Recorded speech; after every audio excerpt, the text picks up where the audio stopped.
محترم ناظرین اکرام، السلام علیکم ورحمۃ اللہ وبرکاتہ۔ ہمارا سلسلہ قرآن پاک کی سورتوں کا تجوید کے ساتھ پڑھنا چل رہا تھا۔ الحمدللہ تقریباً 5 سورے ہم نے پڑھ لیے ہیں۔ آج آپ حضرات کے سامنے سورۃ الکافرون مکیہ پڑھا جائے گا، تجوید کے ساتھ اور قواعد کے ساتھ۔ یہ دیکھیں، اعوذ باللہ من الشیطان الرجیم، سورۃ الکافرون مکیہ، بسم اللہ الرحمن الرحیم۔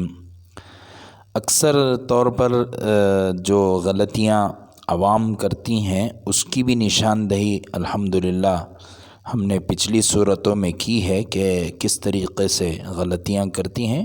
انشاءاللہ یہاں بھی جہاں پر عوام کی اکثر غلطیاں ہوتی ہیں اس کو بھی نشاندہی کر کر آگے پڑھا جائے گا۔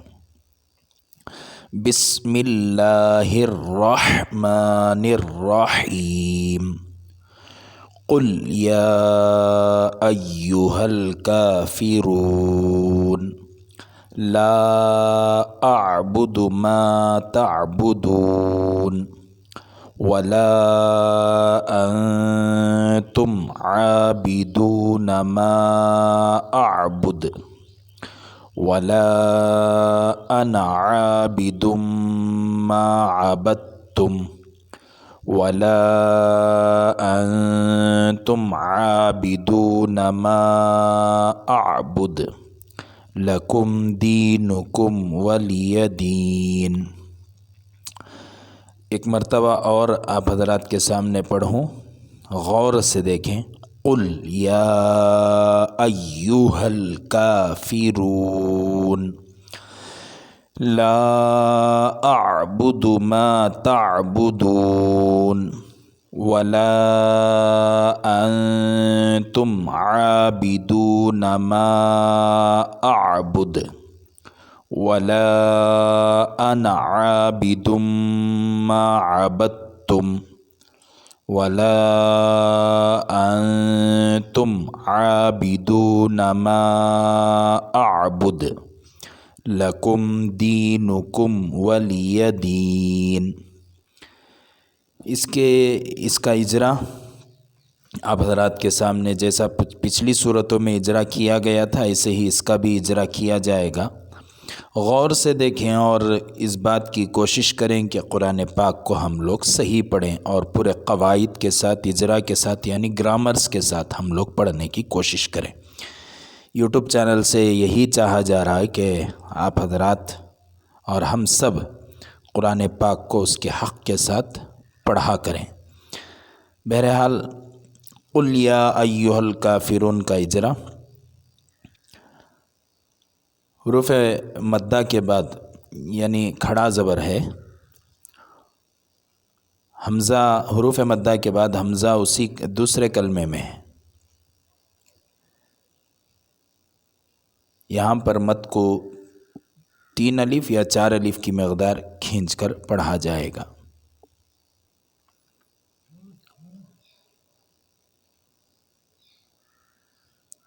یہاں سورہ حروف قمری میں سے کاف ہے، کاف سے پہلے الف لام ہے، صرف لام کو پڑھیں گے، الف کو نہ پڑھیں گے۔ کھڑا زبر برابر ہوتا ہے الف مدہ کے، حرف مدہ میں سے وہ ساکن ہے، وہ ساکن سے پہلے پیش ہے، ہم پر وام مدہ کو 1 الف کی مقدار کھینچ کر پڑھنا چاہیے۔ آخری حرف پر زبر ہے، جزم دے کر سانس توڑیں۔ لام الف یا علامت کہیں آیت پر ہوتی ہے، یہاں ٹھہریں یا نہ ٹھہریں مطلب نہیں بگڑتا۔ اگر لام الف آیت کے درمیان میں ہو وہاں نہ ٹھہریں ورنہ مطلب بگڑ جائے گا، یعنی ایک گول نشان نہ ہو اور درمیان میں لام الف اکیلا کھڑا ہو تو پھر وہاں نہیں ٹھہرنا چاہیے، ملا کر پڑھنا چاہیے۔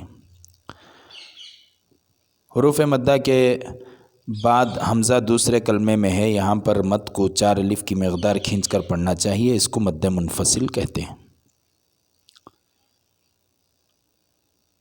حرف مدہ میں سے الف ہے، الف سے پہلے زبان ہے، یہاں پر 1 الف کی مقدار کھینچ کر پڑھنا چاہیے، اس کو الف مدہ کہتے ہیں۔ حرف مدہ میں سے واو ساکن ہے، واو ساکن سے پہلے پیش ہے، یہاں پر واو مدہ کو ایک الف کی مقدار کھینچ کر پڑھنا چاہیے، اس کو واو مدہ کہتے ہیں۔ آخری حرف پر زبر ہے، جزم دے کر سانس توڑے، لام الف یا علامت کہیں آیت پر ہوتی ہے، یہاں ٹھہرے یا نہ ٹھہرے مطلب نہیں بگڑتا۔ اگر آیت کے درمیان میں لام الف ہو تو وہاں نہ ٹھہرے ورنہ مطلب بگڑ جائے گا۔ حروف مدہ کے بعد حمزہ دوسرے کلمے میں، یہاں پر مد کو 4 الف کی مقدار 3 الف یا 4 الف کی مقدار کھینچ کر پڑھنا چاہیے، اس کو مد منفصل کہتے ہیں۔ ایک الف کی مقدار بھی کھینچا جا سکتا ہے، اس لیے کہ یہ مد منفصل ہے۔ مد منفصل ایک الف، 2 الف، 3 الف، 4 الف تک بھی کھینچا جا سکتا ہے۔ نون ساکن کے بعد تا ہے، حروف اخفا کے 15 حروف میں سے تا ہے، یہاں پر نون ساکن کی آواز کو ناک میں چھپا کر غنہ اور اخفا کے ساتھ پڑھنا چاہیے۔ میم ساکن کے بعد عین ہے، یہ اظہار شفوی کا قاعدہ ہے، یہاں پر میم کو ظاہر کر کے پڑھنا چاہیے۔ کھڑا زبر برابر ہوتا ہے الف مدہ کے، یہاں پر ایک الف کی مقدار کھینچ کر پڑھنا چاہیے۔ حرف مدہ میں سے واو ساکن ہے، واو ساکن سے پہلے پیش ہے، یہاں پر واو ساکن کو واو مدہ کو ایک الف کی مقدار کھینچ کر پڑھنا چاہیے۔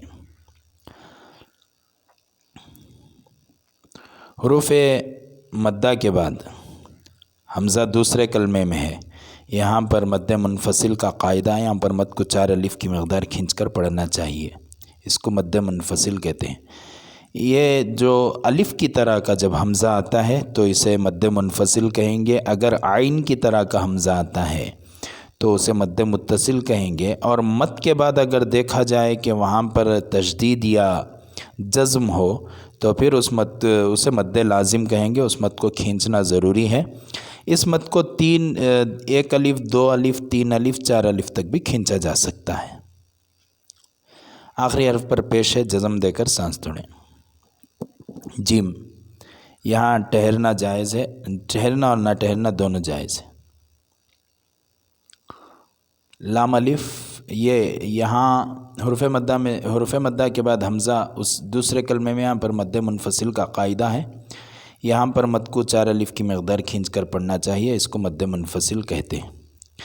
یہ جو انا ہے یہاں پر، یہ آخری ہماری جو تختی کا نورانی قاعدہ کا جو سلسلہ گزرا، اس میں آخری تختی یعنی 22ویں تختی میں نے پڑھا دکھایا کہ بعض جگہ الف لکھا جاتا ہے، پڑھا نہیں جاتا، تو یہاں پر وہی ہے، یہ اوپر گول نشان بنا ہوا ہے تو اسے نہیں کھینچیں گے، تو اس کو رسم الخط میں سے شامل کیا جائے گا۔ وَلَا أَنَا عَابِدٌ مَّا عَبَدتُّمْ، تو یہاں پر انا کی طرح پڑھیں گے، انا کھینچ کر نہیں پڑھیں گے۔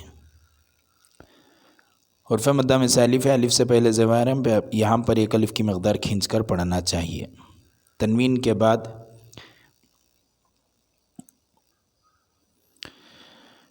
کے بعد حروف یرملون میں سے میم ہے، یہاں پر تنوین کو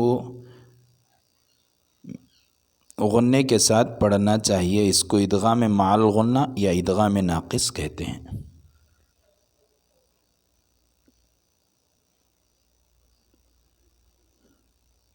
لام الف یہ علامت کہیں آیت پر ہوتی ہے، یہاں ٹھہرے یا نہ ٹھہرے مطلب نہیں بگڑتا۔ حروف مدہ کے بعد حمزہ دوسرے کلمے میں، یہاں پر مد کو 4 الف کی مقدار کھینچ کر پڑھنا چاہیے، اس کو مد منفصل کہتے ہیں۔ نون ساکن کے بعد تا ہے، حروف اخفا کے 15 حروف میں سے تا ہے، یہاں پر نون ساکن کی آواز کو ناک میں چھپا کر غنّہ اور اخفا کے ساتھ پڑھنا چاہیے۔ میم ساکن کے بعد عین ہے، یہ اظہار شفوی کا قاعدہ ہے، یہاں پر میم ساکن کو ظاہر کر کے پڑھنا چاہیے۔ حرف مدہ میں کھڑا زبر برابر ہوتا ہے الف مدہ کے، یہاں پر ایک الف کی مقدار کھینچ کر پڑھنا چاہیے۔ حرف مدہ میں سے واو ساکن ہے، واو ساکن سے پہلے پیش ہے، یہاں پر واو مدہ کو ایک الف کی مقدار کھینچ کر پڑھنا چاہیے۔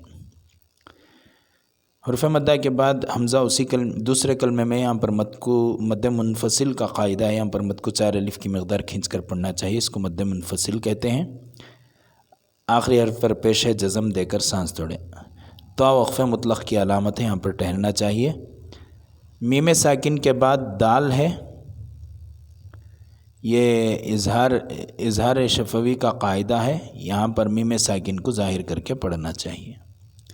حرف مدہ میں سے یا ساکن ہے، ساکن سے پہلے زیر ہے، یہاں پر یک الف کی مقدار کھینچ کر پڑھنا چاہیے، اس کو یا مدہ کہتے ہیں۔ میم ساکن کے بعد واو ہے، یہ اظہار شفوی کا قاعدہ ہے، یہاں پر میم ساکن کو ظاہر کر کے پڑھنا چاہیے۔ حرف مدہ میں سے یا ساکن ہے، یا ساکن سے پہلے زیر ہے، یہاں پر ایک الف کی مقدار کھینچ کر پڑھنا چاہیے، اس کو یا مدہ کہتے ہیں۔ آخری حرف پر زیر ہے، جزم دے کر سانس توڑیں۔ تو یہ ہوا ہمارا جو ہے سورۃ الکافرون۔ تو انشاءاللہ اچھی طرح پڑھنے کی کوشش کریں، مشق کریں۔ سب سے پہلے مشق ہے، مشق کریں، یاد ہونا اصل نہیں ہے، مشق اصل ہے۔ تو اللہ تعالیٰ سے دعا ہے کہ اللہ تعالیٰ ہم سب کو صحیح ڈھنگ سے پڑھنے کی توفیق نصیب فرمائے۔ السلام علیکم ورحمۃ اللہ وبرکاتہ۔